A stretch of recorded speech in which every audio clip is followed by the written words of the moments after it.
नमस्कार माझ्या बालमित्रांनो. आजच्या भागात आपण तुळशी संबंधी माहिती मिळवण्याचा प्रयत्न करू बरं का.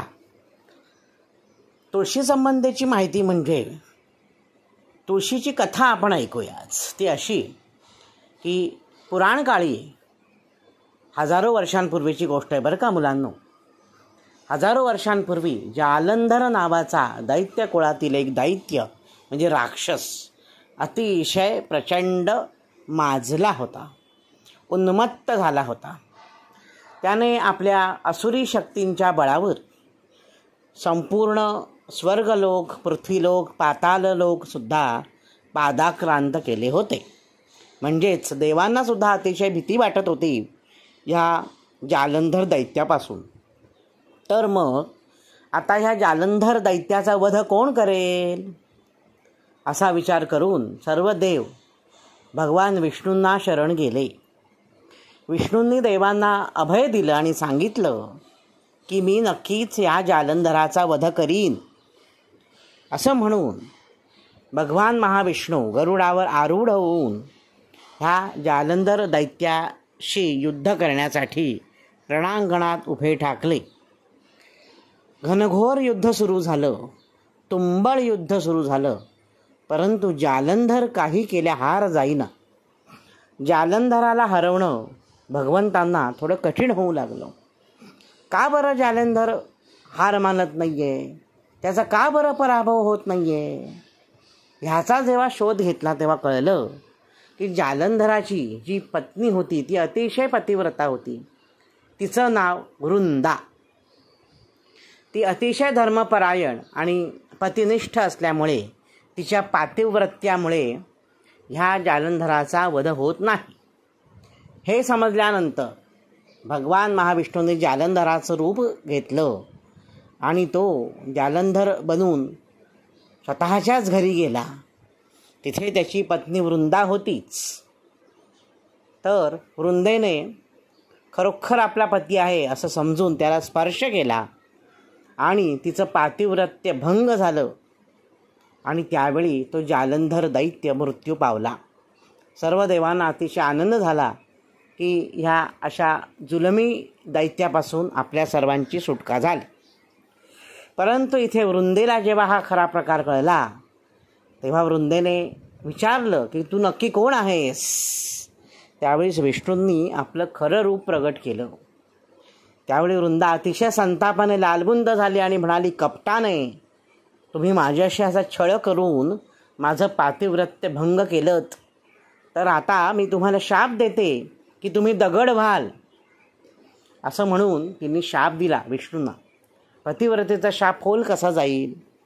विष्णू दगड झाले. हा दगड म्हणजे आपण आपल्या पूजेत शाळीग्राम नावाचा एक काळा दगड असतो, तो आपण पूजेत ठेवतो, त्याला शाळीग्राम म्हणतात.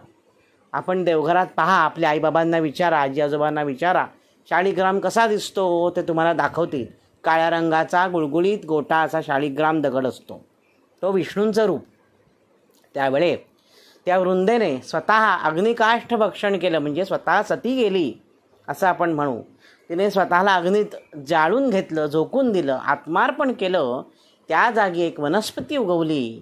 ती वनस्पती म्हणजे तुळशी. इतकं अनादी कालापासून मुलांनो ह्या तुळशीचं महत्त्व आहे बरं का. आणि ही तुळस, त्या तुळशीला असं वरदान मिळालं की दरवर्षी या तुळशीचं ह्या विष्णूशी लग्न लावलं जाईल. कारण विष्णूने तुळशीला स्पर्श केला होता, वृंदेला स्पर्श केला होता. ह्या नात्याने त्या दोघांमध्ये लग्न लावून देण्यात येईल. म्हणून अजूनही काही घराण्यांमध्ये गावाकडे तुळशीचं लग्न लावण्याची पद्धत असते. कार्तिक एकादशी म्हणजे देव उठणी एकादशी आपण मोठी एकादशी म्हणतो. त्या कार्तिक एकादशीपासून त्रिपुरी पौर्णिमेपर्यंत हे 3-4 दिवस तुळशीचं लग्न लावतात.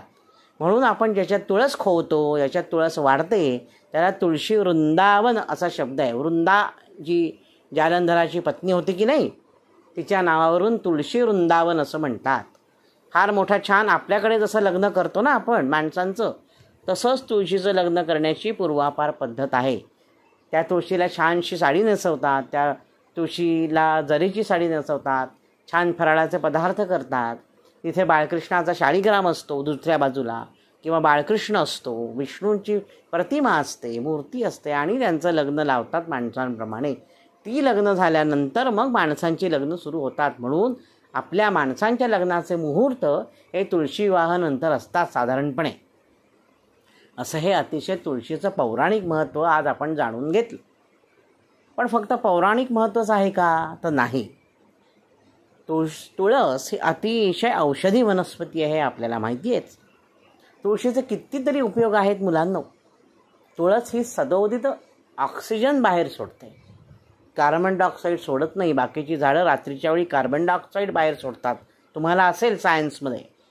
पण तुळस ही एक अशी वनस्पती आहे की ती सदोदित ऑक्सिजन बाहेर सोडते. त्यामुळे तुळशीच्या सहवासात जर आपण राहिलो तर आपल्याला ऑक्सिजनचा पुरवठा भरपूर चांगल्या पद्धतीने होते. तुळस ही अतिशय शुद्ध आहे. त्याच्यामध्ये आता पांढरी तुळस, काळी तुळस, कृष्ण तुळस असे वेगवेगळे प्रकार आहेत तुळशीमध्ये पण. तर त्या तुळशीवरनं येणारा वारासुद्धा आरोग्यदायी असतो. म्हणून पूर्वीच्या घरामध्ये अंगणामध्ये तुळशी वृंदावन असायचं आणि त्याच्यासमोर दार असायचं घराचं. म्हणजे तुळशीवरनं संध्याकाळ जो वारा येतो तो तुळशीवरनं येऊन आपल्या घरात येईल आणि घरी सर्वांचं आरोग्य चांगलं राहील. त्याच्यामधनं येणारा वारासुद्धा, हवासुद्धा अतिशय शुद्ध होते. आपण जेव्हा नैवेद्य दाखवतो तेव्हा त्या नैवेद्यावर आपण तुळशीपत्र ठेवतो शुद्धत्व येण्यासाठी. आपण दक्षिणा देतो तेव्हा तुळशीपत्र देण्याची पद्धत आहे. रुक्मिणीच्या एका तुळशी दळाने तुळीला गिरीधारी, भक्तीची आवड भारी प्रभूला, भक्तीची आवड भारी. तुम्हाला तीही गोष्ट माहिती असेल. कृष्णाचं वजन करायचं ठरवलं, ही मोठी कथा आहे, मी अगदी तुम्हाला थोडक्यात सांगतो. तेव्हा सगळ्या कृष्णाच्या राणांनी वेगवेगळे दागदागिने सगळे एका पारड्यात ठेवले आणि कृष्णाला एका पारड्यात ठेवलं. परंतु कृष्णाचं पारडं हे जडच होत होतं. शेवटी रुक्मिणी आली. रुक्मिणीकडे कुठलेही दागिने नव्हते, काही नव्हतं. रुक्मिणीने फक्त तुळशीचं दळ म्हणजे तुळशीचं पान त्या दुसऱ्या पारड्यात ठेवल्या. कृष्णाचं पारडं वर गेलं आणि दागिन्यांचं पारडं खाली आलं. दोघं समसमान झाली. इतकी कृष्णाला, विष्णूला तुळस ही अतिशय प्रिय आहे. आपल्याला समजा सर्दी झाली, खोकला झाला, आता तर सुरू होईल थंडीचा सीझन, कार्तिक महिन्यानंतर थंडी सुरू होते. तर तेव्हा तुळशीच्या पानांचा काढा, लवंग, मध, ज्येष्ठीमध, तुळस, खडीसाखर ह्यांचा तयार केलेला जो काढा असतो तो अतिशय आरोग्यदायी असतो. जुना कफ, जुनी सर्दी ह्यांच्यासाठी तुळशीचा अतिशय चांगला उपयोग होतो. म्हणून मुलांनो, माझी तुम्हाला विनंती आहे की ह्या तुळशी विवाहाच्या प्रसंगापासून म्हणजे ह्या तिथीपासून जेव्हा जेव्हा तुम्ही कोणाला काही भेटवस्तू द्याल तेव्हा दुसरी काहीही भेटवस्तू न देता तुळशीचं रूप प्रत्येकाने प्रत्येकाला भेट द्यावं. वाढदिवस असतो की नाही तुमचा, तुम्ही केक कटिंग करा, मग रिटर्न गिफ्ट काय द्यायचं असा सगळ्यांना प्रश्न असतो. मग रिटर्न गिफ्ट तुम्ही तुळशीचं रोप द्या, ते त्याची लागवड करायला सांगा. आपल्या घरी भरपूर तुळशीची रोपं हवीत. रोज एक तुळशीचं पान सेवन करा, चावून खा. त्या तुळशीच्या पानांचा रस खा, तो अतिशय आरोग्यदायी आहे. हे आयुर्वेदशास्त्राने मान्य केलेलं आहे की तुळस ही अतिशय आरोग्यदायी आहे. आणि मुलांनो, तुमची तब्येत चांगली होण्यासाठी आरोग्य ही आपली संपत्ती आहे, बरोबर की नाही? मग आरोग्य चांगलं राहण्यासाठी ही तुळस अत्यंत आवश्यक आहे. अशा प्रकारे ही तुळशीचं महत्त्व आणि तुलसी विवाहाची कथा आपण पाहिली. आजच्या भागात मी इथेच थांबतो. धन्यवाद.